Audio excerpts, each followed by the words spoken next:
এর সময় অনেকভাবে চেষ্টা করা হয়েছিল, একাধিকবার, কিন্তু বারবার সেখানে বাধা দেওয়া। নারী শক্তি বন্ধন যে অধিনিয়ম, যেটাকে নারী শক্তি বা মহিলা সংরক্ষণ বিল 2023, আমার মনে হয় এটা ভারতীয় গণতন্ত্রের ইতিহাসে একটা বৈপ্লবিক অধ্যায়। এ বিষয়ে আগে অনেক আলোচনা হয়েছে, আপনারা বিভিন্ন জায়গায় আমরা কিছু না কিছু এই বিষয়ে আলোচনা রেখেছি।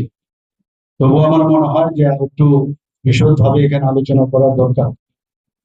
এবং তার যে মেইন উদ্দেশ্য, লোকসভা ও বিধানসভায় যাতে মহিলারা 33% তাদের রিজার্ভেশন সেটা যাতে করা যায়, তার জন্য এই ঐতিহাসিক যে আইনটি আমার মনে হয় শুধু মহিলাদের জন্য এটা তাদের অধিকার সুনিশ্চিত করেননি, বরং ভারতে নারীদের নেতৃত্বে যে উন্নয়ন তার পথ কিন্তু প্রশস্ত করছে।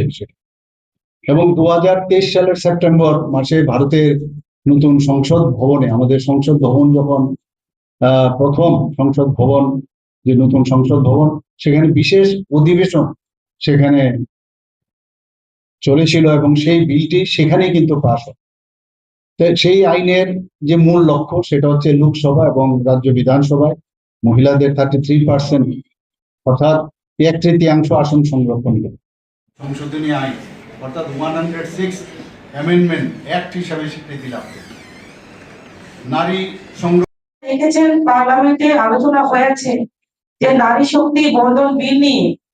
তো সর্বদাই আমরা লক্ষ্য করি আমাদের ভারতীয় জনতা পার্টি সরকার সবকা সাথ সবকা বিকাশ নিয়ে কথা বলে এবং সবসময় চেষ্টা করে যাচ্ছে কিভাবে আমাদের নারীদেরকেও আরো শক্তিশালী করা যায়, কিভাবে সমস্ত দিক থেকে এগিয়ে নিয়ে যাওয়া যায়, সেটাকে নিয়েই আমাদের কেন্দ্র সরকার এবং রাজ্য সরকার কাজ করছে।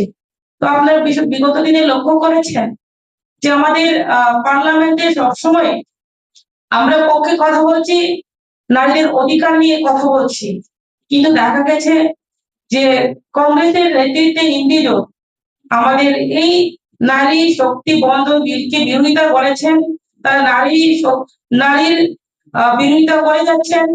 আমরা জানি যে নারীর অগ্রগতি মানে হচ্ছে দেশের অগ্রগতি, তার জন্য